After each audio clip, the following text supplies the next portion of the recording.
بزرگ و عزیز دوستو،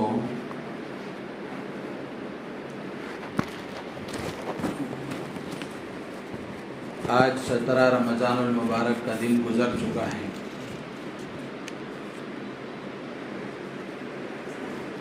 سترہ رمضان المبارک کا دن یہ اسلامی تاریخ میں ایک بڑی اہمیت کا حامل دن ہے، اس لیے کہ 17 رمضان المبارک ہی کا دن تھا سن 2 ہجری میں، مارچ کا ہی مہینہ تھا جس 17 تاریخ تھی، 624 عیسوی غالباً تھی۔ غزوہ بدر پیش آیا۔ بدر کی جو اسلام کی پہلی جنگ ہوئی وہ رمضان المبارک کے مہینے میں 17 رمضان کو سن 2 ہجری میں ہوئی، یعنی اللہ کے نبی صلی اللہ علیہ وسلم کے مکے سے مدینہ ہجرت کرنے کے 2 سال بعد ہوئی۔ یہاں ایک بات ذہن میں رکھنا چاہیے کہ اسلامی تاریخ کا علم یہ مسلمان کے لیے بہت ضروری چیز ہے، اس لیے کہ یہ بات مسلم ہے، طے شدہ ہے، جو قوم اپنے بڑوں کی، اپنے پہلے اور اپنے اسلاف کی تاریخ کو بھول جاتی ہے وہ قوم تباہ اور برباد ہو جاتی ہے۔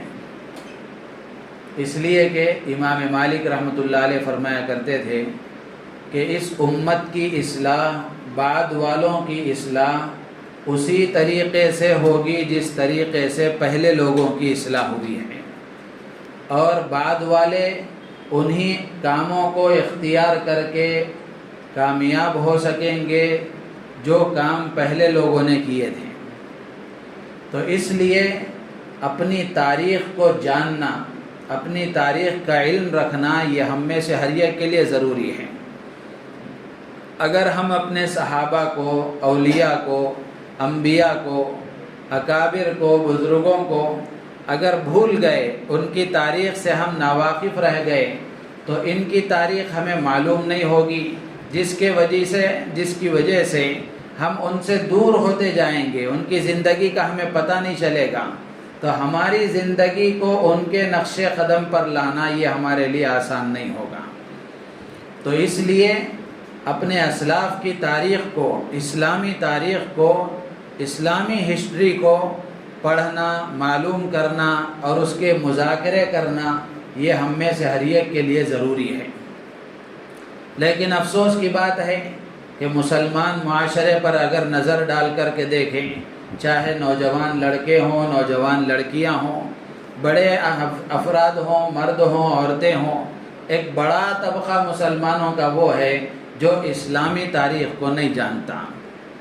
آج ہمارے نوجوانوں کو پتہ نہیں ہے کہ صحابہ کون ہیں، حضرت ابوبکر کی زندگی کیا ہے، حضرت عمر کی زندگی کیا ہے، حضرت عثمان کی زندگی کیسے تھی اور حضرت علی کی زندگی کیسی تھی، یہ ہم میں سے نہیں جانتے۔ اکثر نوجوان، اکثر مسلمان نہیں جانتے۔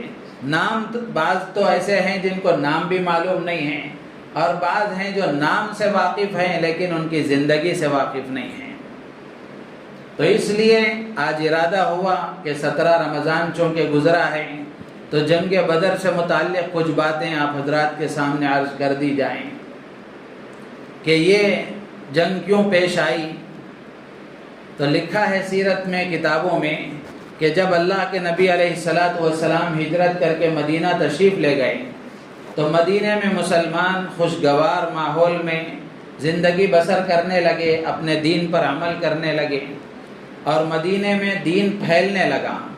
پورے عرب میں دین اسلام کا چرچا ہو گیا، لوگ جوق در جوق اسلام میں داخل ہونے لگے اور اسلام پھیلنے لگا۔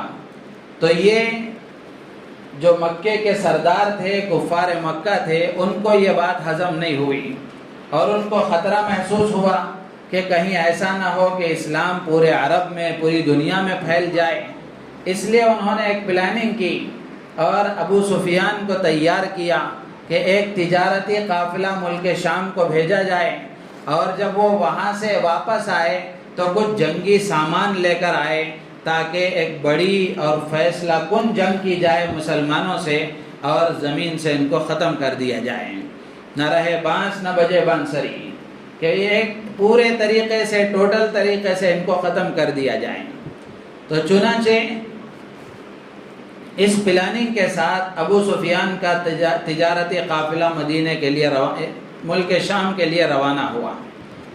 جب وہ قافلہ وہاں سے واپس آ رہا تھا تو جب وہ قافلہ واپس آ رہا تھا تو ان کا اندازہ یہ تھا کہ بدر کے مقام پر جو مدینے سے کچھ فاصلے پر ہے، غالباً 80 میل کے فاصلے پر ہے، تو ان کا اندازہ ایسا تھا کہ واپس آتے وقت میں یہاں مسلمانوں کے ساتھ جنگ کی جائے۔ جب یہ قافلہ واپس آ رہا تھا ابو سفیان کا، اللہ کے نبی علیہ الصلاۃ والسلام کو اس کی خبر ہو گئی۔ اللہ کے نبی علیہ الصلاۃ والسلام کو اس کی خبر ہو گئی کہ ابو سفیان کا تجارتی قافلہ جنگی سامان لے کر آ رہا ہے۔ ان لوگوں کا جنگ کا ارادہ نہیں تھا، یہ جنگی سامان لے کر مکہ آ رہے تھے، پھر اس کے بعد ان کا اپنا الگ پلان تھا۔ تو جب یہ قافلہ وہاں سے واپس آ رہا تھا مکے کے لیے، اب یہ مدینے کے راستے ہو کر جائے گا، تو اللہ کے نبی علیہ الصلاۃ والسلام کو اس کی خبر ہو گئی کہ ابو سفیان کا قافلہ جنگ کا سامان لے کر آ رہا ہے اور اس طرح کی مکے کے سرداروں کی پلاننگ ہے۔ تو اللہ کے نبی علیہ الصلاۃ والسلام نے صحابہ سے فرمایا کہ اس قافلے کو روکنا چاہیے، اس قافلے کو روکو۔ جب اللہ کے نبی علیہ الصلاۃ والسلام نے صحابہ کے درمیان میں یہ بات فرمائی تو یہ بات کسی طرح ابو سفیان کو معلوم ہو گئی، یہ بات ابو سفیان کو معلوم ہو گئی۔ تو پھر ابو سفیان نے مسلمانوں سے جنگ کے لیے مکے کے سرداروں کے نام ایک پیغام بھیجا کہ مسلمان ہمارے قافلے کو روکنا چاہتے ہیں، تو لہٰذا مسلمانوں سے جنگ کے لیے ایک لشکر مکے سے یہاں بدر کے میدان پر آئے ہیں۔ تو اس طرح کفار مکہ کی طرف سے 1000 کا لشکر مسلمانوں سے لڑنے کے لیے آیا، اور ابو سفیان کا جو تجارتی قافلہ آ رہا تھا وہ قافلہ کسی طریقے سے راستہ بدل کر واپس ہو گیا۔ وہ قافلہ یہاں نہیں آیا، وہ قافلہ کسی طریقے سے راستہ بدل کر واپس ہو گیا۔ مکے سے جو ہتھیار کے ساتھ اور ساز و سامان، جنگی ساز و سامان کے ساتھ لیس ہو کر 1000 کا لشکر یہاں آ گیا، اور یہاں آ کر یہ جنگ لڑی گئی۔ یہ اسلام کی پہلی جنگ تھی، یہ اسلام کی پہلی جنگ تھی جس میں کفار مکہ اور دشمنان اسلام کی تعداد 1000 تھی، اور مسلمان نہتے جن کے پاس صحیح طریقے سے جنگ کا ساز و سامان بھی نہیں تھا 313 یا اس سے کچھ زائد تھے، اور پورے 313 مسلمانوں کے پاس 2 گھوڑے تھے، 70 غالباً اونٹ تھے، اور 8 یا اس سے کچھ کم و بیش زیادہ تلواریں تھیں۔ لیکن مسلمانوں کے اندر جوش تھا، جذبہ تھا، اور اللہ کے نبی علیہ الصلاۃ والسلام کے سچے وفادار تھے۔ تو بالآخر اس طرح جنگ کا آغاز ہوا، اس طرح جنگ کا آغاز ہوا۔ اور عرب میں جنگ کا جو دستور تھا وہ دستور ایسا تھا کہ پہلے انفرادی مقابلہ ہوتا تھا۔ ہاں، اس سے پہلے ایک بات یہ ہے کہ اللہ کے نبی علیہ الصلاۃ والسلام نے جب بدر کے میدان میں صحابہ کی جنگ کی صفیں اللہ کے نبی نے بنا دی، تو صفیں درست کرنے کے بعد اللہ کے نبی علیہ الصلاۃ والسلام نے سجدے میں گر کر دعا فرمائی۔ سجدے میں اللہ کے نبی علیہ السلام نے دعا فرمائی، اللہم ان تہلک هذه العصابۃ فلن تعبد بعدہ ابدا۔ اللہ کے نبی علیہ السلام دعا فرمانے لگے کہ اے اللہ، اگر یہ مٹھی بھر 313 کی جماعت اگر ہلاک ہو گئی تو پھر زمین پر اس قیامت تک تیرا نام لینے والا کوئی باقی نہیں رہے گا۔ اللہ کے نبی علیہ الصلاۃ والسلام کی یہ درد بھری دعا اللہ نے قبول فرمائی، اور فرشتوں کو اللہ نے مدد کے لیے بھیجا۔ قرآن میں اللہ فرماتے ہیں وَلَقَدْ نَصَرَكُمُ اللَّهُ بِبَدْرٍ وَأَنْتُمْ أَذِلَّةٌ، اللہ نے بدر کے موقع پر تمہاری مدد فرمائی جبکہ تم نہتے تھے، تمہارے پاس صحیح ساز و سامان بھی نہیں تھا۔ تو اس طرح اللہ کے نبی علیہ السلام نے دعا فرمائی، اور دعا کرنے کے بعد اللہ کے رسول علیہ الصلاۃ والسلام نے ایک مٹھی کنکر لے کر ایک مٹھی کنکر لے کر وہ کنکر دشمنوں کے لشکر پر اللہ کے نبی علیہ السلام نے پھینکا. اب اس کنکر میں وہ ریت کے ذرات میں سے جو ذرہ وہ کنکر جس پر بھی جا کر گرا تھا وہ اس جنگ میں مارا گیا. بلکہ یہ اللہ کے نبی کا معجزہ تھا کہ اللہ کے نبی علیہ السلام نے جنگ سے پہلے ہی صحابہ اکرام رضوان اللہ تعالی علیہم اجمعین کو بدر کے میدان میں بتایا تھا کہ فلاں یہاں مارا جائے گا، فلاں یہاں مارا جائے گا، فلاں یہاں مارا جائے گا. اللہ کے نبی علیہ السلام نے جنگ سے پہلے ہی بتا دیا تھا. تو اس طرح جنگ کا آغاز ہوا. اللہ کے نبی علیہ السلام نے صحابہ اکرام رضوان اللہ تعالی علیہم اجمعین کو اس کی ترغیب دی جنگ کی. تو یہ صحابہ کے لیے بڑی مشکل گھڑی تھی، صحابہ کے لیے بڑی مشکل گھڑی تھی، اس لیے کہ دشمنوں کی طرف سے لشکر جو آیا تھا اس لشکر میں صحابہ کے سگے رشتہ دار تھے جو اسلام نہیں لائے تھے، سگے رشتہ دار تھے. حضرت ابوبکر صدیق رضی اللہ تعالیٰ عنہ کے خود بیٹے عبد الرحمن تھے، حضرت حذیفہ کے بیٹے عتبہ تھے، حضرت حذیفہ کے والد عتبہ تھے. تو اس طرح صحابہ کے سگے رشتہ دار سامنے دشمن کے لشکر میں موجود تھے، لیکن صحابہ اکرام رضوان اللہ تعالی علیہم اجمعین کے دل میں اللہ کی محبت، اللہ کے رسول کی محبت سب سے زیادہ تھی. تو جب اللہ کے نبی علیہ السلام نے اس کی ترغیب دی تو صحابہ تیار ہو گئے. انفرادی مقابلہ شروع ہوا. تو چنانچہ ایک عامر نام کا آدمی دشمنان اسلام کی طرف سے میدان میں آیا اور اس نے ادھر سے مسلمانوں کی طرف سے مد مقابل کا مطالبہ کیا کہ تم اپنی طرف سے آدمی بھیجو. تو اللہ کے نبی علیہ السلام کی طرف سے ایک آدمی سے ایک صحابی گئے اور جا کر اس کا کام ختم کر دیا. پھر اس کے بعد اس کو وہ شہید ہو، اس کو قتل کر دیا گیا. پھر اس کے بعد میں قریش کی طرف سے، کفار مکہ کی طرف سے تقریباً 3 بڑے سردار، عتبہ، شیبہ اور عتبہ کا بیٹا ولید، یہ تینوں میدان میں آئے. تو اللہ کے نبی علیہ السلام کی طرف سے صحابہ کے لشکر میں سے 3 انصاری صحابہ میدان میں گئے. تو ان تینوں سرداروں نے کہا کہ ہم ان سے مقابلہ نہیں کریں گے، ہمارے برابر کا آدمی دو. اللہ کے نبی علیہ السلام کی طرف مخاطب ہو کر وہ کہنے لگے کہ اے محمد صلی اللہ علیہ وسلم، قریشی آدمی کو بھیجو، قریشی آدمی کو تمہاری طرف سے بھیجو جو ہمارے برابر کا ہو. تو اللہ کے نبی علیہ السلام نے حضرت حمزہ کو اور حضرت علی کو اور اسی طریقے سے حضرت ابو عبیدہ رضی اللہ تعالیٰ عنہ ان تینوں کو بھیجا. تو جب جنگ ہوئی تو حضرت حمزہ رضی اللہ تعالیٰ عنہ نے عتبہ کو مار دیا اور حضرت ابو عبیدہ نے شیبہ کو ختم کر دیا اور حضرت علی رضی اللہ تعالیٰ عنہ نے عتبہ کے بیٹے ولید کو جہنم بھیج دیا. تو تینوں مارے گئے. جب اس طرح مکے کے یہ نامور بڑے بڑے سردار جب مارے گئے تو لشکر میں ایک ہلچل مچ گئی اور لشکر نے ایک بارگی پورے طور پر پورا لشکر مسلمانوں پر حاوی ہو گیا، تاکہ اکثریت کا غلبہ ہو کر اور اکثریت کے گھمنڈ میں آ کر کہ ہم پورے مل کر اگر حملہ کریں گے تو یہ مسلمانوں کا لشکر شکست کھا جائے گا، ہار جائے گا. تو اس طرح یہ جنگ ہوئی. اللہ کے نبی علیہ السلام کی دعا کی برکت سے اللہ نے اس میں صحابہ کو فتح نصیب فرمائی، کامیابی عطا فرمائی، صحابہ کو کامیابی عطا فرمائی. اس میں 70 کفار مکہ مارے گئے، بڑے بڑے مکے کے سردار مارے گئے اور 70 قید کر لیے گئے اور مسلمانوں میں سے بھی تقریباً 14 صحابہ شہید ہو گئے. 14 صحابہ کی شہادت ہوئی. لیکن اللہ نے حضرات صحابہ اکرام رضوان اللہ تعالی علیہم اجمعین کو فتح نصیب فرمائی، کامیابی عطا فرمائی. اور کیسا جذبہ تھا صحابہ کے درمیان میں، صحابہ کے اندر شوق کیسا تھا، جذبہ کیسا تھا. ایک صحابی، بدر کا دن ہے، ایک صحابی کھجوریں کھا رہے تھے.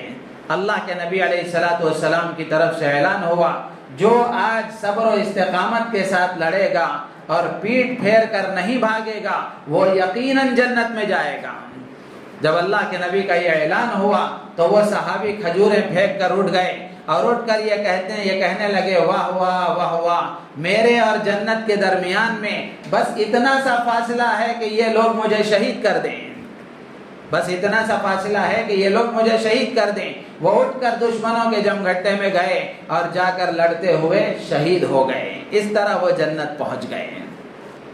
ایسا جذبہ صحابہ اکرام رضوان اللہ تعالی علیہم اجمعین کے درمیان میں موجود تھا۔ اور اسی جنگ میں وہ مشہور واقعہ، انصار کے دو چھوٹی عمر کے بچے، کم سن نوجوان، معاذ ابن عمرو ابن جموح اور معاذ ابن عفرہ، حضرت عبد الرحمن ابن عوف رضی اللہ تعالیٰ عنہ فرماتے ہیں کہ بدر کے دن یہ دو نوجوان، یہ دو چھوٹے بچے میرے پاس آئے اور آ کر کہنے لگے چچا جان ابو جہل کہاں ہے، چچا جان ابو جہل کہاں ہے؟ تو حضرت عبد الرحمن ابن عوف تھوڑی دیر کے لیے چونک گئے۔ ابو جہل پورے لشکر کا سردار، مکے کا سردار، اور یہ چھوٹے بچے اس کو پوچھ رہے ہیں۔ تو حضرت عبد الرحمن ابن عوف رضی اللہ تعالیٰ عنہ نے پوچھا کہ بیٹا ابو جہل سے تمہارا کیا کام ہے؟ تو وہ بچے کہنے لگے چچا جان ہم نے سنا ہے کہ وہ ہمارے نبی کو گالیاں دیتا ہے، ہمارے نبی کی شان میں گستاخی کرتا ہے، آپ ہمیں اس کو بتائیں، ہم چاہتے ہیں کہ یا تو وہ مر جائے یا ہم شہید ہو جائیں۔ تو حضرت عبد الرحمن ابن عوف رضی اللہ تعالیٰ عنہ کہتے ہیں اتنے میں سامنے سے ابو جہل گزرا، تو حضرت عبد الرحمن ابن عوف رضی اللہ تعالیٰ عنہ نے، وہ گھوڑے پر سوار تھا اور یہ دو چھوٹے نوجوان پیدل تھے۔ حضرت عبد الرحمن ابن عوف رضی اللہ تعالیٰ عنہ نے بتایا کہ یہ ابو جہل جا رہا ہے، تو وہ دو نوجوان اس طرح اس پر حملہ آور ہوئے کہ ایک نے اس کے گھوڑے پر حملہ کیا، تیر چلایا، اور ایک نے اس کے پیر پر حملہ کیا، جس کے نتیجے میں وہ بھی گرا، اس کا گھوڑا بھی گرا۔ پھر اس کے بعد ابو جہل کا بیٹا اکرمہ، اس نے معاذ ابن عمرو ابن جموح کے ہاتھ پر وار کیا، جس کی وجہ سے حضرت معاذ عمرو ابن جموح کا یہ جو بازو تھا وہ جسم سے الگ ہو کر لٹکنے لگا۔ تو وہ باہمت نوجوان تھا معاذ ابن عمرو ابن جموح رضی اللہ تعالیٰ عنہ، انہوں نے پاؤں کے نیچے یہ ہاتھ دبا کر وہ بازو الگ کر دیا کہ اس میں وہ آڑ آ رہا تھا، تو اس نے ہاتھ ہی کو الگ کر کے ایک ہاتھ سے مقابلہ کیا۔ اتنے میں معاذ ابن عفرہ کے بھائی معوذ تھے، وہ آ گئے، انہوں نے آ کر ابو جہل کو ٹھنڈا کر دیا۔ پھر اس کے بعد میں حضرت عبداللہ ابن مسعود رضی اللہ تعالیٰ عنہ نے اس کا سر اس کے بدن سے الگ کر دیا۔